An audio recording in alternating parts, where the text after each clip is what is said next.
Assalamualaikum warahmatullahi wabarakatuh. Halo teman-teman semuanya, penonton setia podcast Mahika Corner dan penonton setia Mahika Sidoarjo.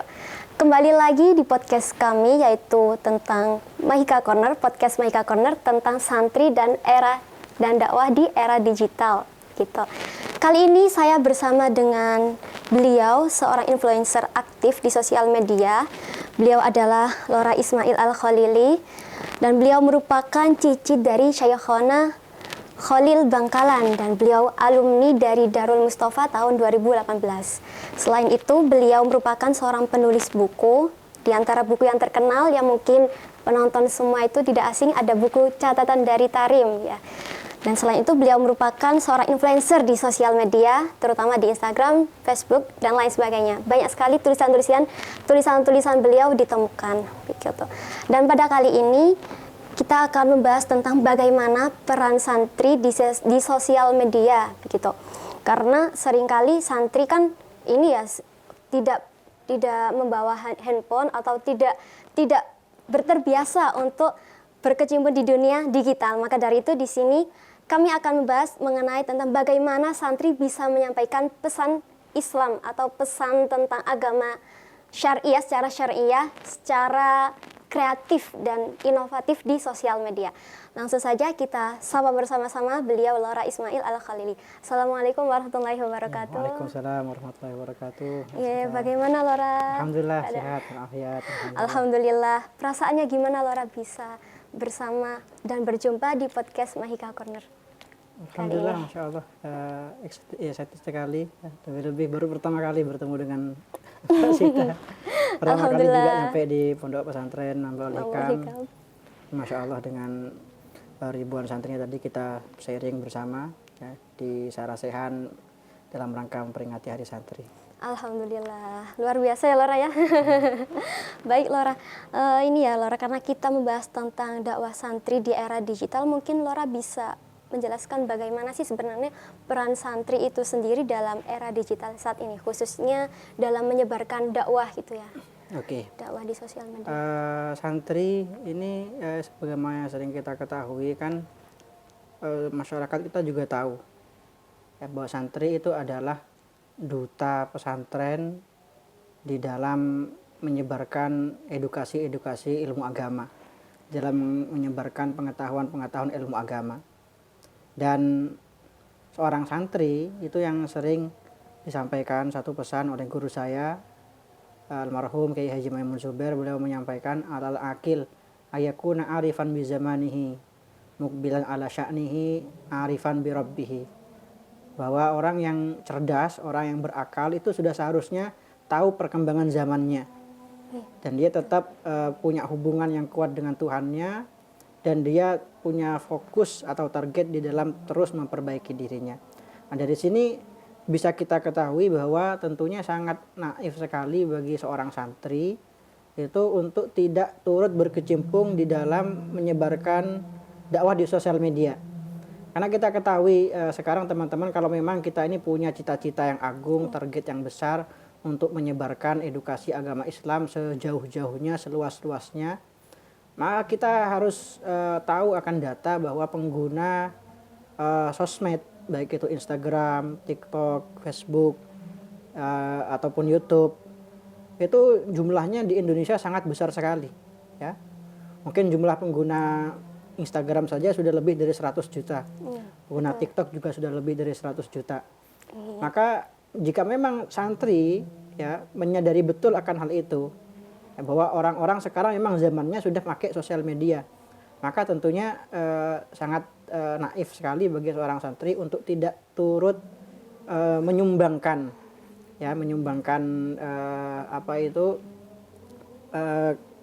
menyumbangkan ilmunya atau menyumbangkan pemikirannya untuk kemudian disebarkan di sosial media. Maka itu satu problem santri yang bagi saya banyak sekali dialami, itu adalah banyak di antara santri itu belum terjun di dakwah sosial media. Yang membuat dia malas itu dia sudah insecure duluan. Sudah gak percaya diri duluan. Betul. Ya, dan banyak di antara para santri itu ketika disuruh untuk menjadikan akunnya sebagai media edukasi, media dakwah, itu bersembunyi di balik banyak alasan. Ya. Oh, belum hatam lah, belum lulus lah, belum inilah, belum itulah, ya. Padahal teman-teman kalau kita ketahui, ya, itu banyak loh orang-orang di luar sana yang bahkan tidak pernah nyantri. Ilmu agamanya itu sangat minim sekali. Tapi dengan PD-nya mereka menyampaikan edukasi ilmu agama di sosial media. Ya, maka dari itu banyak ditemukan di masyarakat kita itu saya namakan dai-dai prematur. Ya kan? Banyak orang yang sebelumnya itu artis tiba-tiba jadi ustadz. Ya, banyak orang-orang yang pokoknya tidak kompeten, tidak kredibel di dalam bidang dakwah, tapi mereka dengan percaya dirinya berbicara tentang ilmu agama di sosial media. Nah, kalau mereka saja itu bisa sepede itu, mengapa kita para santri yang punya ilmu, punya kemampuan, punya potensi, mengapa kok kita merasa minder? Mengapa kita kok merasa insecure? Nah itu loh, maka dari itu perlu bagi kita itu untuk menyadari kalau kita ini punya keistimewaan. Ya, bahwa kita ini punya potensi, bahwa kita ini punya sesuatu untuk kita sampaikan kepada banyak orang di sosial media. Baik. Ya Lora, kalau memang berbicara soal potensi nih, kadang seseorang santri itu sudah pede Lora, tapi untuk memulai hal tersebut atau memulai personal branding lah atau mulai berdakwah di sosial media itu kurang pede. Mungkin bisa dikasihkan tips bagaimana dakwah yang relevan untuk masyarakat itu biar tepat sasaran. Begini teman-teman, kalau saya itu menyarankan untuk para santri yang mungkin sebelumnya belum pernah terjun di dakwah sosial media, ingin terjun, ya, kalian itu silahkan sampaikan edukasi ilmu agama yang benar-benar kalian ketahui, ya, yang kalian pelajari, misalkan tentang fikih dasar, ya, tentang ilmu dasar, ilmu baik itu ilmu fikih, ilmu tasawuf, ya, tapi sampaikan itu dengan kemasan yang menarik, ya. Kamu itu dakwah sosial media itu gak seperti khutbah, gak seperti ceramah. Itu ada caranya, itu ada metodenya, ya. Maka dari itu sekali lagi pesan saya, sampaikan ilmu dasar, ya, terkait fikih atau mungkin tasawuf ataupun adab, ya, yang relates dengan keadaan masyarakat. Tentunya kita harus pintar-pintar membaca itu, dan mungkin semakin aktif kita di sosial media, kita sedikit banyak akan belajar. Ya, sedikit banyak akan belajar apa sih bentuk dakwah yang cocok untuk masyarakat kita. Tapi ya itu tadi problemnya itu sebenarnya Mbak Rosita. Itu banyak di antara santri itu yang merasa apa ya? Saya ini ilmunya masih belum cukup. Saya ini masih belum hatam Quran, masih belum hatam kitab ini, kitab itu. Padahal kita oleh para kiai kita itu diajari sebuah kaidah. Di kaidah usul fikih itu ada berbunyi seperti ini. Ma la yudraku kulluh la yutraku julluh, ya. Itu sesuatu yang tidak bisa kita dapatkan semuanya, ya maka jangan tinggalkan semuanya. Kalau kamu nggak bisa 100%, ya minimal kamu bisa 90%. Kalau nggak bisa ya 50%, kalau nggak bisa 20%. Itu yang sebagian motivator itu pernah menyampaikan kata-kata yang hampir sama dengan kaidah ini. Dia menyampaikan, kamu tidak harus mengetahui everything untuk menyampaikan something. Nah gitu. Ini kalau kamu memang pahamnya fikih bab sholat, ya udah sampaikan bab sholat. Tapi sampaikan edukasi yang kamu yakini itu positif, kamu yakini bermanfaat bagi masyarakat, sampaikan dengan kemasan yang menarik. Gitu. Baik, berarti kayak seperti kita itu menyampaikan sesuatu, kalau harus sadar diri juga ya Lara. Misalnya kemampuan kita ini di angka 3, jangan sampai membahas di angka yang 4 dan 5 gitu. Nantinya pasti akan jadi bumerang tersendiri untuk kita. Begini, satu contoh ya, ini satu konten yang di Instagram saya banyak diminati oleh banyak orang. Itu konten kata-kata hikmah, quotes-quotes. Iya, termasuk saya Lora. Iya, itu selama ini kan saya suka iseng gitu ketika nemu quotes di Pinterest, di Google, bahasa Arab itu saya ambil, saya terjemahkan, Nah, dakwah semacam ini menyebarkan kata-kata hikmah, menerjemahkan quotes bahasa Arab, itu saya yakin anak ibtidak sekalipun yang pernah belajar nahwu sharaf pasti bisa. Dan itu ketika saya menyebarkan konten dakwah seperti ini, quotes-quotes itu feedbacknya luar biasa loh dari orang-orang Orang-orang tuh banyak yang berterima kasih, katanya ini coach ini membuat saya hidup semangat kembali untuk menjalani hidup dan lain sebagainya. Padahal kita menganggap itu hal yang Iya, biasa. Kita cuma iseng aja, kita Hanya quotes sih, gitu. cuma gabut aja gitu kan. Itu hanya sekedar quotes, tapi bagi orang lain itu Bisa efeknya memberikan dampak yang luar dampaknya biasa. sangat luar biasa sekali. Maka mulailah dari sesuatu yang simpel yang bisa kamu lakukan, sesuatu yang sederhana jangan yang kamu lakukan, jangan muluk-muluk dulu targetnya. Gitu. Baik Laura. Nah, kalau misalnya kita sudah masih belum berani nih, mungkin bisalah minimal itu dari cara berakhlak yang baik di sosial media gitu. Penting sekali itu. Itu gimana Laura? Begini teman-teman, mungkin teman-teman itu banyak di antara kita para santri yang menganggap sosial media itu hanya sekedar sosial media. Mereka tidak menyadari bahwa sosial media itu sekarang menjadi salah satu barometer utama bagi masyarakat dalam menilai seseorang atau suatu golongan atau suatu komunitas. Ya. Jadi banyak nih, misalkan santri mondok dia 1 bulan, satu bulan atau 2 bulan, sudah mondok 2 tahun, 3 tahun. Masyarakat di sekitarnya, orang-orang yang mengenal dia dan mereka bukan orang pesantren, tetangga-tetangganya, kerabat-kerabatnya, ingin mengetahui perubahan apa sebenarnya yang didapatkan anak ini ketika di pondok pesantren. Ya kan? Dan mereka lihat dari mana? Lihat dari akun sosmednya. Iya. Betul. Ternyata setelah dia pulang liburan, ternyata akun sosmednya isinya hal-hal gabut yang bahkan mungkin lebih parah daripada orang-orang yang bukan santri. Iya. Kayak saya sering bilang sama anak-anak santri, kamu itu kalau memang postingannya hanya tentang game-game saja, ya kan banyak orang main game di post. Iya. Sedangkan dia menamakan dirinya di akun itu sebagai alumni pesantren atau seorang yang lagi nyantri di satu pondok pesantren, itu tentunya kamu secara tidak langsung tanpa kamu sadari itu menurunkan nama pesantren di hadapan masyarakat. Ya. Betul. Maka dari itu para teman-teman sekalian, penting kiranya kita itu menjaga adab kita sebagai seorang santri, akhlak kita sebagai seorang santri di sosial media. Saya tuh sering menemukan orang itu yang ketika di dunia nyata dengan di dunia maya seakan-akan punya 2 kepribadian. Iya. Di dunia nyata orangnya khusyuk, orangnya kalem, tapi di dunia maya seakan-akan dia jadi orang yang berbeda. Maka dari itu saya sering menyampaikan kepada para santri, ayo kita tuh jaga akhlak kita, jaga adab kita di dalam menyampaikan konten atau menyampaikan pesan-pesan apapun atau dalam memosting hal apapun di sosial media. Karena kadang ya santri itu tidak paham bahwa tidak semua hal yang kamu pelajari itu bisa disampaikan kepada orang-orang awam. Ya. Mungkin tujuannya edukasi, mungkin tujuannya untuk guyonan. Tapi itu efeknya dalam penilaian orang awam kepada kaum santri sangat fatal sekali, sangat berimbas sekali. Makanya saya sangat menyayangkan sekali jika banyak dari para santri itu yang nggak menyaring konten-konten yang dia sampaikan di sosial media. Mohon maaf, banyak para teman-teman kita yang menyebarkan konten tentang pesantren tapi berbau vulgar. Iya, paham.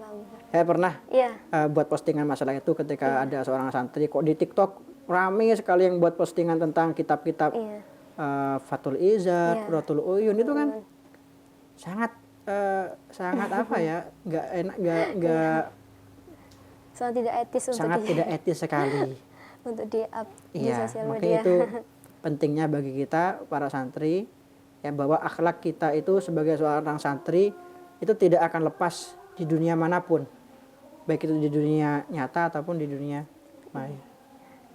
Baik Laura. Terus kalau misalnya nih Laura, kita ingin berdakwah nih, kira-kira kita tuh emang harus gimana ya caranya? Kan tadi waktu Sarasehan Laura bilang kalau tidak harus viral gitu ya Laura. Terus bagaimana biar kita itu bisa langsung diterima di masyarakat, kemudian tema yang mungkin harus kita kaji dulu itu yang tentang apa sih gitu sekiranya? Gini teman-teman, jadi kita sekali lagi kalau memang mau berdakwah di sosial media, itu yang pertama harus kita lakukan adalah memperbaiki niat ya. Jadi tujuan utama kita berdakwah di sosial media ini murni untuk nasrul ilmi, murni untuk menyebarkan ilmu, untuk mencari ridho Allah Subhanahu wa taala. Bukan untuk banyak-banyakan share, banyak-banyakan like, banyak-banyakan komen, bukan Followers. untuk tanggapan manusia, bukan untuk banyak-banyakan followers. Tapi kita memang karena kita menyadari ini merupakan ladang dakwah yang sangat subur. Iya. Dan kita meyakini insya Allah semakin banyak ilmu yang kita sampaikan, ya semakin besar potensi kita untuk meraih ridho Allah Subhanahu wa taala. Tapi kalau memang orang dari awal tujuannya untuk viral, maka insya Allah nggak akan bertahan lama. Ya kan? Setelah dia yang seorang pemula posting ternyata postingannya tidak seviral postingan orang lain, maka dia akan putus asa, ya. Dia akan merasa tidak semangat lagi.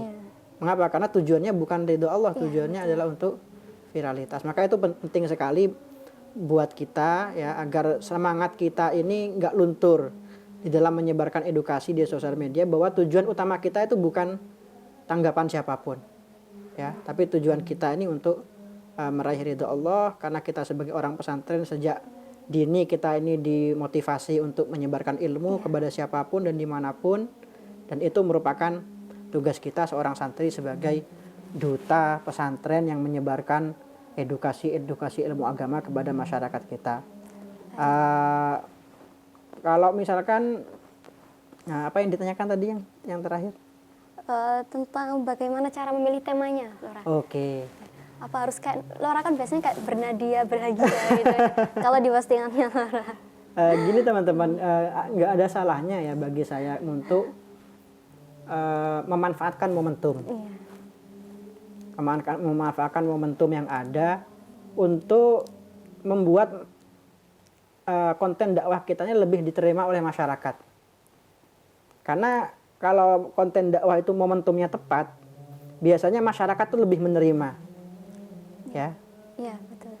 Contoh ya, akhir-akhir ini Mbak Rosita banyak influencer yang memberikan edukasi. Ayo kita tuh dalam berbicara sehari-hari, baik itu di online ataupun di offline, hindari kalimat-kalimat yang kalimat-kalimat yang di situ mungkin kata-kata yang tidak baik. Contoh ya, mohon maaf kayak yang lagi viral, anjir, anjay gitu. Itu kan di kalangan anak muda biasa banget. Iya. Ya. Sudah. Tapi kita kan di pesantren, kita kan diajari kalimat itu jangankan yang jelas-jelas negatif. Kalimat itu yang punya konotasi negatif, yang punya indikasi negatif, padahal dia itu sebenarnya bagus-bagus saja, kita disuruh menjauhinya. Ya. Jadi kita ini disuruh dalam agama Islam di pesantren kita belajar untuk menjaga lisan, menjaga tulisan. Nah itu sekarang saya lihat banyak orang yang mengiyakan ajakan itu.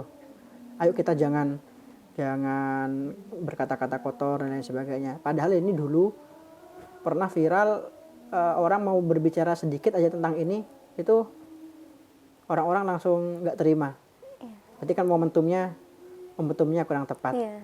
Jadi saya tuh biasanya kalau ada sesuatu yang viral, ya sesuatu yang viral seperti apa kemarin, baik itu berkaitan dengan lagu, baik itu berkaitan dengan satu kejadian, saya itu menulis tentang hal tersebut, tapi dari sudut pandang saya sebagai seorang santri.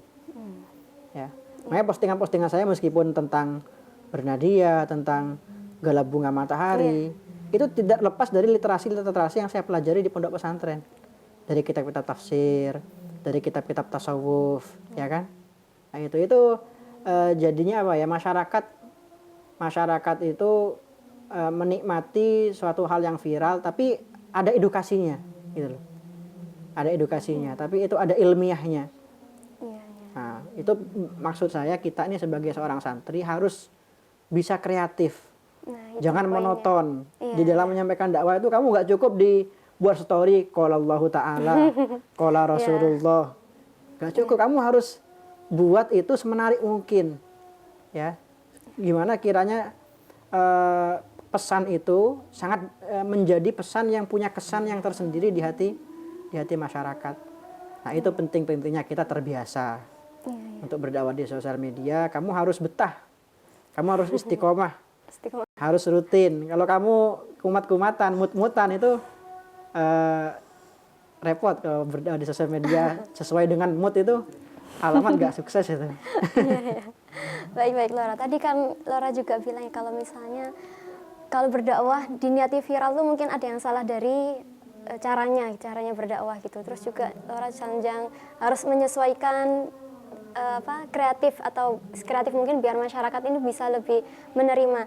Terus bagaimana Lora kalau kita kan hidup di era siapa yang terlihat dia yang dapat ya, ketika kita ingin membangun personal branding tapi dengan cara berdakwah gitu Lora, dengan ala-ala santri, kemudian niatnya tuh selain juga untuk agama tapi dia juga untuk personal branding dia sendiri gitu. Gitu. Iya kan bisa saja Lora ya. Oke. Gini teman-teman, yang penting ya kita ini tetap harus menjaga niat ya. Karena apa ya, itu yang dinamakan Mbak Rosita dalam kitab-kitab sebagai afatud dakwah, rintangan-rintangan dakwah. Salah satu rintangan dakwah itu yang disampaikan oleh para ulama adalah berubahnya niat tidak seperti yang awal. Ada orang dari awal kan sama niatnya ikhlas, niatnya tulus untuk menyebarkan agama Allah. Tapi di tengah-tengah Goyah. Iya. Dia kayak lebih sering lebih sering mempromosikan dirinya daripada mempromosikan agama Allah. Maksudnya apa? Kalau kamu itu mau seperti saya sebutkan tadi, kita ini sebenarnya nggak dilarang viral. Siapa yang mengatakan kita dilarang viral? Justru kita ini sebagai orang yang yakin kita punya ilmu yang cukup, harus menampakkan diri. Betul. Ya, harus berani tampil. Karena seperti tadi, kalau bukan kita yang tampil, nanti khawatir ada orang-orang yang tidak kredibel yang mengisi panggung tersebut. Malah banyak yang negatif-negatif yang muncul ke permukaan gitu ya. Maka dari itu kalau kata Imam Asy'arani, sebenarnya menampakkan amal baik. Kalau masyarakat selama ini kan bilang, ngepost pengajian riya. Haji foto riya. Apakah betul orang yang menampakkan amal itu mutlak riya? Tidak semuanya. Itu kata beliau, Al-Imam Asy'arani menyampaikan menampakkan amal baik itu boleh dengan 2 syarat. Yang pertama, kamu selamat dari ujub. Kamu nggak jumawa, ya, kamu selamat dari ujub. Nah, yang kedua, kamu yakin ada orang yang akan termotivasi dan terinspirasi ya dengan amal yang kamu tampakkan. Ya kan, mungkin saja ketika kita ngepost OTW pengajian misalkan hanya dengan status itu, mungkin ada tetangga kita yang nggak tahu informasinya, jadi termotivasi untuk hadir pengajian juga. Maka dari itu sebenarnya menampakkan amal ya, tampil di sosial media itu tidak mutlak riya, itu semua tergantung dari niatnya. Maka itu pentingnya kita sekali lagi untuk memperhatikan niat kita, apakah itu murni ya karena Allah Subhanahu Wa Taala, apakah ada niat-niat lain yang datang tanpa kita sadari. Ya. Saya itu sangat menyayangkan sekali sebenarnya kalau misalkan ada orang-orang influencer yang followersnya ratusan ribu, tapi tidak memanfaatkan followersnya ini di jalan yang benar. Paham enggak? Maksudnya orang tuh kan menganggap dia sebagai influencer agama, influencer pesantren misalkan ya. Tapi mengapa kok tidak dimanfaatkan akunnya ini yang dengan followers sebanyak itu untuk menyebarkan ilmu? Malah justru lebih ke kehidupan pribadinya dan lain sebagainya. Ya. Baik Lora. Nah kalau misalnya nih Lora, kita sudah pede, terus sudah punya niatan, sudah tahu kunci dalam sosial media, mungkin ini yang terakhir yaitu bagaimana ini cara menanggapi netizen dan netizat di sosial media gitu kan. Kita sering kali ya menerima banyak kritikan mungkin. Bagaimana cara menjadi santri yang anti baperan gitu.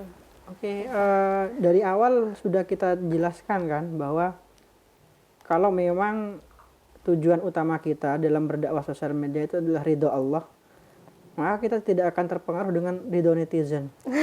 Ya. Iya, betul. Itu ridho nas ghayatun la tudrak. Ridho netizen itu tidak akan pernah kita sampai kapanpun. Betul. Ya. Maka penting bagi kita ya kalau untuk memantapkan hati, kalau memang kita yakin yang kita sampaikan itu adalah kebenaran, kalau yang kita yakin bahwa yang kita sampaikan itu adalah hal yang positif, ya, maka ya, jangan pedulikan komentar siapapun.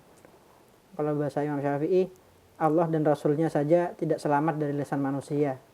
Masa kamu yang cuma manusia biasa mengharapkan privilege seperti itu?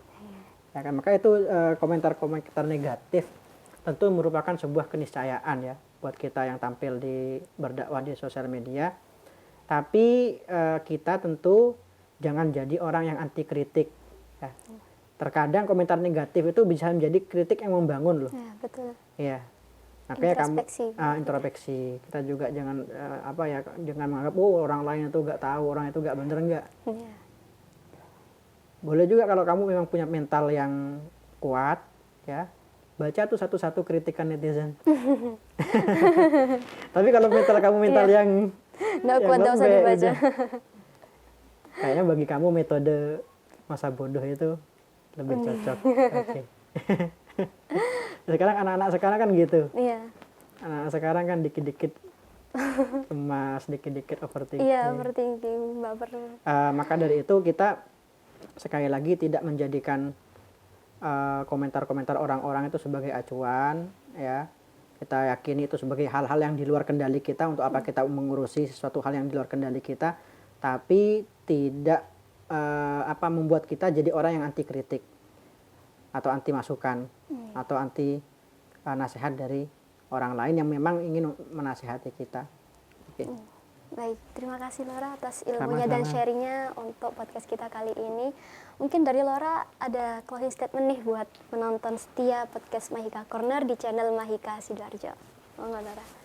Oke, pesan saya untuk teman-teman, kita ini ayo memanfaatkan sosial media dengan sebaik mungkin. Karena saya meyakini sosial media ini di zaman kita, ya, media-media yang ada ini merupakan satu nikmat yang sangat besar dari Allah Subhanahu wa taala bagi kita yang tidak didapatkan oleh orang-orang terdahulu. Itu bayangkan dulu di zaman Rasulullah itu atau di zaman para tabi'in, ada seorang sahabat yang rela menempuh perjalanan 3 bulan hanya untuk mencari satu hadis. Itu. Saking minimnya media pada waktu itu. Nah, kita ini loh sekarang yang sudah banjir media, ya, maklumat sebanyak itu. Itu semua akan menjadi suatu nikmat yang akan dipertanyakan oleh Allah Subhanahu wa taala kepada kita kelak. Nikmat sosial media ini yang aku berikan untuk kamu gunakan untuk apa? Gitu loh. Kamu gunakan untuk hal-hal tidak bermanfaat, atau kamu gunakan untuk mendapatkan ilmu sebanyak-banyaknya, atau untuk menyebarkan ilmu sebanyak-banyaknya, ya. Maka dari itu sekali lagi kita gunakan media-media yang ada ini insya Allah untuk melayani, ya, agama kita, untuk melayani kebutuhan-kebutuhan kita, untuk terus mendekat kepada Allah Subhanahu wa taala. Baik, terima kasih banyak Lora. Terima kasih sudah hadir di podcast Mahika Corner. Semoga lain kali kita bisa berjumpa lagi dengan kesempatan yang sama dengan tema yang berbeda. Baik, teman-teman jangan lupa untuk like, comment, dan subscribe channel Mahika Sidoarjo agar tidak ketinggalan berita-berita video-video kita yang terbaru berikutnya. Sekian dari saya. Wassalamualaikum warahmatullahi wabarakatuh. Waalaikumsalam.